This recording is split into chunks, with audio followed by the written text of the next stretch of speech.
Hi everyone, welcome back to another video from Tutorialify. In this episode, we will be learning how to lock the background in Canva. To lock the background in Canva, first of all, open your Canva application on your mobile device and then open up an existing design where you want to lock the background on. Once you open up the design, simply select the background of your design and then you will be able to see several menus appearing at the bottom. Tap the More button at the bottom of the screen and then click on Lock Background from the pop-up. You have now successfully locked your background. This will prevent the background from moving. If you want to make a change later, you can tap on the lock icon while selecting your background at the top and you will then be able to unlock the background again. So that's how you easily lock and unlock your background in Canva.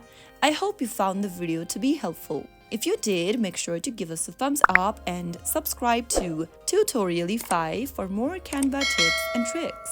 I will be back again in the next episode. Thank you for watching.